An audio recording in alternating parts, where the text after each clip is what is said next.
Prakash లహరిని trap చేసి కావాలనే తను తాగే జ్యూస్లో మత్తు మందు కలిపిస్తాడు. ఇక దాంతో లహరికి కాస్త కళ్ళు తిరిగినట్టుగా అనిపిస్తూ ఉంటుంది.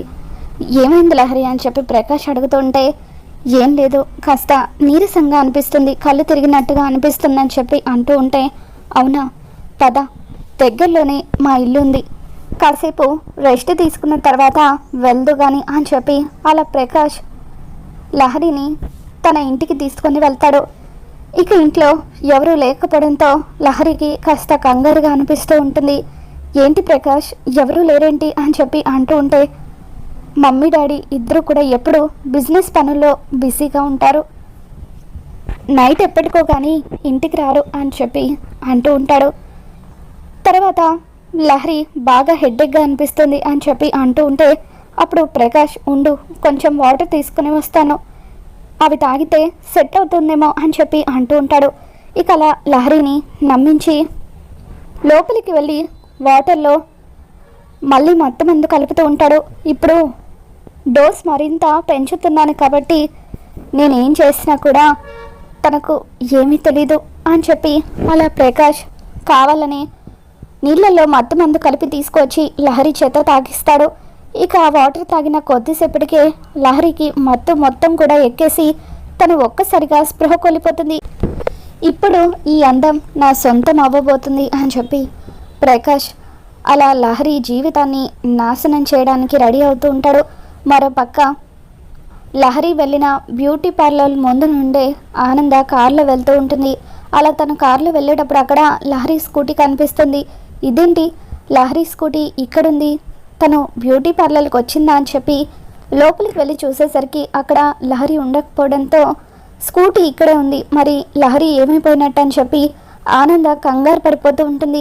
లహరి ఫోన్కి ట్రై చేస్తూ ఉంటే ఫోన్ స్విచ్ ఆఫ్ రావడంతో ఆనంద మరింత కంగారు పడుతూ లీలావతికి ఫోన్ చేస్తుంది. అక్క, లహరి స్కూటీ పంచర్ అయింది, బ్యూటీ పార్లర్ దగ్గర పార్క్ చేసి ఉంది, ఇంటికి ఏమైనా వచ్చిందా అని చెప్పి అడుగుతూ ఉంటే, లేదా ఆనంద, నేను ఉదయం నుండి ఇంట్లోనే ఉన్నాను, లహరి రాలేదు అని చెప్పి లీలావతి చెప్పడంతో ఆనందకు మరింత కంగారు ఎక్కువ అవుతూ ఉంటుంది. ఇంకా ఇంటికి రాకపోవడం ఏంటి, తను ఎక్కడికి వెళ్ళిపోయినట్టు, ఒకవేళ ఎక్కడికైనా వెళ్ళినా ఫోన్ చేసి చెప్పేది కదా అని చెప్పి ఆనంద ఇక వెంటనే తనకు తెలిసిన ఎస్ఐకి ఫోన్ చేస్తుంది. సార్, మా అమ్మాయి కనిపించడం లేదు, తన స్కూటీ బ్యూటీ పార్లర్ దగ్గర పార్క్ చేసి ఉంది, ఎక్కడికి వెళ్ళిపోయిందో తెలియడం లేదు, ఫోన్ కూడా స్విచ్ ఆఫ్ వస్తుంది, మీ హెల్ప్ కావాలి అని చెప్పి ఆనంద్ అడగగానే ఇక వెంటనే పోలీసులు అక్కడికి వచ్చి ఆ ఏరియాలో ఉన్న సీసీటీవీ ఫుటేజ్ని చెక్ చేస్తూ ఉంటారు. ఇక అప్పుడు అందులో ప్రకాష్ లహరిని కారులో తీసుకువెళ్ళడం కనిపిస్తుంది. ఇక దాంతో ఆనంద మరింత కంగారు పడిపోతూ ఈ కారు ఇంకా ఎక్కడెక్కడికి వెళ్ళిందో ఒక్కసారి ట్రేస్ చేయండి సార్ అని చెప్పి ఆనంద అంటూ ఉంటే, ఇక ఆ కార్ రెస్టారెంట్ దగ్గరకి వెళ్ళడం, అలాగే జూబ్లీ హిల్స్లో ఉన్న ప్రకాష్ ఇంటికి వెళ్ళడం, ఇదంతా కూడా సీసీటీవీ ఫుటేజ్ ద్వారా ట్రేస్ చేసిన పోలీసులు ఈ కార్ ప్రస్తుతం జూబ్లీ హిల్స్లో ఉంది అని చెప్పి అంటూ ఉంటే, పదండి సార్, వెంటనే మనం అక్కడికి వెళ్దామంటూ ఆనంద పోలీసులను తీసుకొని ప్రకాష్ ఇంటి దగ్గరికి వస్తూ ఉంటుంది. మరోపక్క శరణ్య రాములమ్మ దగ్గరికి వెళ్ళి భార్యాభర్తల్ని దగ్గర చేసే మందు కావాలని అడగడంతో అప్పుడు రాములమ్మ ఎవరికమ్మా ఈ మందు అని చెప్పి అడుగుతూ ఉంటుంది. దాంతో నాకే అని చెప్పి శరణ్య చెప్పడంతో నీ పేరేంటని చెప్పి రాములమ్మ అడుగుతుంది. శరణ్య అని చెప్పి తను అంటూ ఉంటుంది. ఓ శరణ్య అంటే నువ్వేనా, జ్యోతి నీ గురించి మొత్తం చెప్పింది, ఉండమ్మా ఇప్పుడే మందు తీసుకొస్తాను అంటూ రాములమ్మ అదోలా చూసి లోపలికి వెళ్ళి ఒక మందు తీసుకొచ్చి శరణ్యకి ఇస్తుంది. ఈ మందు మా ఆయన చేత తాగిస్తే నిజంగా ఆయన నాకు దగ్గర అవుతారా అని చెప్పి శరణ్య అడుగుతుంటే, ఖచ్చితంగా దగ్గర అవుతారమ్మా, చాలామంది ఈ మందు వాడారు, నీకు కంగారేమీ అక్కర్లేదు అని చెప్పి రాములమ్మ శరణ్యకు ఆ మందు ఇచ్చి పంపిస్తుంది. ఇక శరణ్య వెంటనే ఆ మందు తీసుకొని కంగారుగా ఇంటికి వస్తూ ఉంటుంది. అనన్య రాములమ్మకి ఫోన్ చేస్తుంది. నేను చెప్పిన అమ్మాయి అక్కడికి వచ్చిందా అని చెప్పి అడుగుతూ ఉంటే, వచ్చిందమ్మా, మీరు చెప్పినట్టుగానే పిల్లలు పుట్టకుండా ఉండే మందుని, భార్యాభర్తల్ని దగ్గర చేసే మందని అబద్ధం చెప్పి ఆ అమ్మాయికి ఇచ్చాను అని రాములమ్మ అంటూ ఉంటే, వెరీ గుడ్, నీకు ఇస్తానన్న మిగతా అమౌంట్ రేపు వచ్చి ఇస్తాను అని చెప్పి అనన్య ఫోన్ పెట్టేస్తుంది. వసై శరణ్య, ఇక ఈ రోజుతో పిల్లలు పుట్టే అవకాశాన్ని నువ్వు కోల్పోబోతున్నావు. నీకు పిల్లలు పుట్టరని తెలిసి, తనకు వారసులు ఉండరని తెలిసి ఆ ఆనంద ఎంత బాధపడుతుందో ఈరోజు చూసి నేను ఆనందపడతాను అని చెప్పి అనన్య తనలో తాను ఎంతగానో సంతోషపడుతూ ఉంటుంది. మరోపక్క శరణ్య ఇంటికి వచ్చిన తర్వాత ఇక హడావిడిగా తను గుడికి అని చెప్పి తీసుకువెళ్ళిన పూల సజ్జను టేబుల్ మీద పెట్టి వంటగదిలోకి వెళ్తుంది.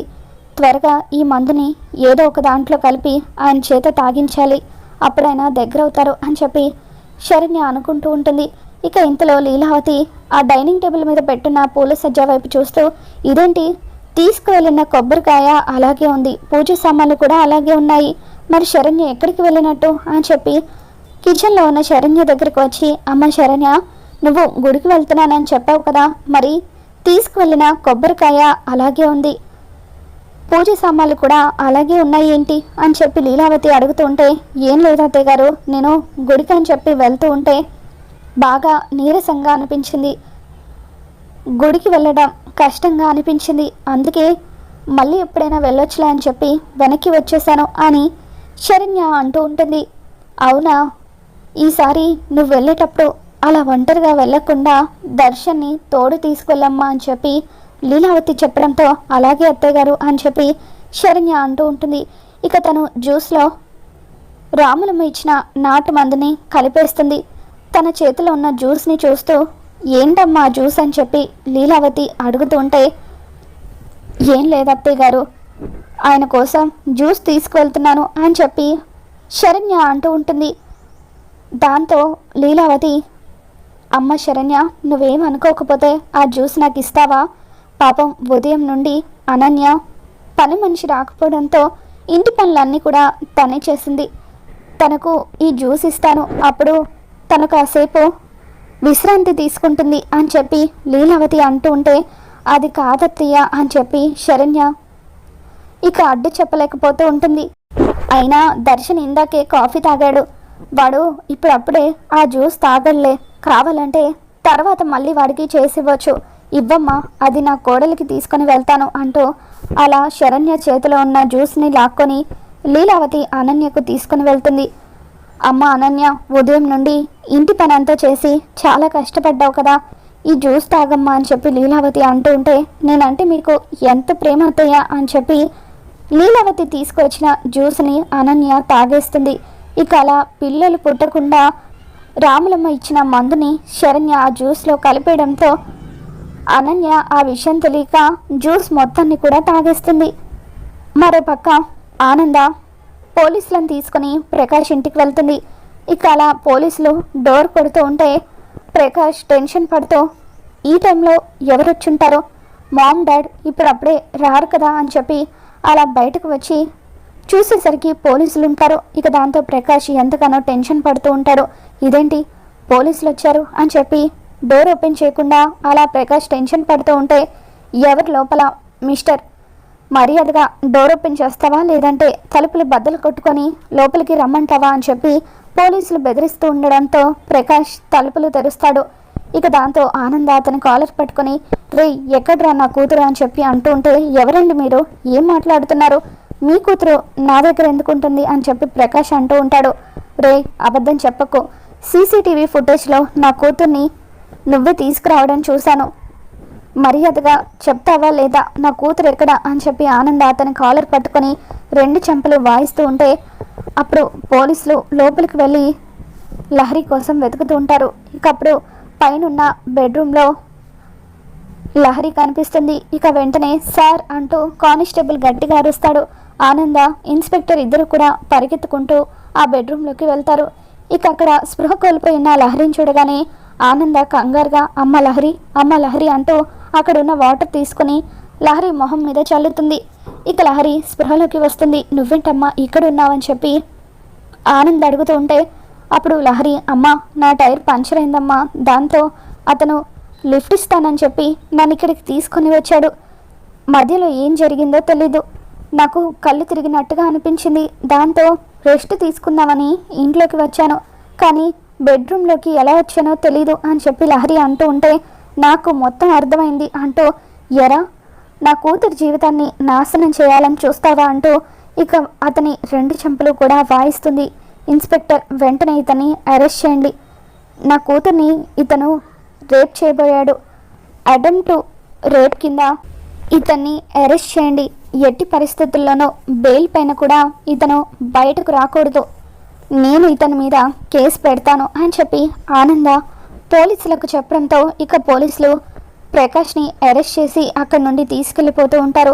ఇక లహరి ఎంతగానో భయపడిపోతూ ఉంటే ఆనంద లహరికి ధైర్యం చెప్తూ ఇంటికి తీసుకొని వచ్చిన తర్వాత లహరి చెంప పగలగొడుతూ ఇందుకే నేను బర్త్డే పార్టీలు అంటూ వెళ్ళొద్దని చెప్తాను, కానీ నువ్వు నా మాట వినకుండా ఆ రోజు బర్త్డే పార్టీకి వెళ్ళావు. అక్కడ వీడు మాయ మాటలు చెప్పి నిన్ను బుట్టలో పడేలాగా చేసి ఈరోజు నీ జీవితాన్ని నాశనం చేయాలని చూశాడు. ఈరోజు నేను రావడం ఒక్క క్షణం ఆలస్యం అయ్యుంటే ఆ నీచుడు నీ జీవితాన్ని నాశనం చేసి ఉండేవాడు అంటూ అలా ఆనంద అనన్య వైపు కోపంగా చూస్తూ అసలు ఇదంతా నీ వల్లే జరిగింది. ఆ రోజు నాకొక్క మాట చెప్పకుండా నా కూతుర్ని బర్త్డే పార్టీకి పంపించావు. నువ్వు పంపించడం వల్లే ఆ విధవ లహరికి పరిచయం అయ్యాడు అని చెప్పి ఇంకొకసారి ఇంట్లో ఇటువంటివి జరిగితే నేను అస్సలు సహించను అంటూ ఆనంద అనన్యకు లహరికి వార్నింగ్ ఇస్తూ ఉంటుంది. మరో పక్క అనన్యకు జ్యూస్ తాగిన కొద్దిసేపటికి బాగా కడుపు నొప్పిగా అనిపిస్తూ ఉంటుంది. ఇక దాంతో హాస్పిటల్కి వెళ్ళి డాక్టర్ చేత చెక్ చేయించుకోవడంతో ఇక తన గర్భసంచిని తీసేయాల్సి వచ్చిందని చెప్పి తనకు పిల్లలు పుట్టే అవకాశం లేదని డాక్టర్ చెప్పడంతో ఇక అప్పుడు అనన్య ఒక్కసారిగా షాక్ అవుతుంది. ఇదేంటి, నేను శరణ్య కదా పిల్లలు పుట్టకుండా మందు ఇవ్వాలనుకున్నాను, మరి ఆ మందు నేను ఎలా తీసుకున్నాను అని చెప్పి ఇక అలా ఒక్కసారిగా అనన్య షాక్లో ఉండిపోతుంది. మరి రాబోతున్న ఎపిసోడ్లో ఏం జరగబోతుందో మళ్ళీ మన ఛానల్లో తెలుసుకుందాం. ఈ వీడియో మీకు నచ్చినట్లయితే లైక్ చేయండి.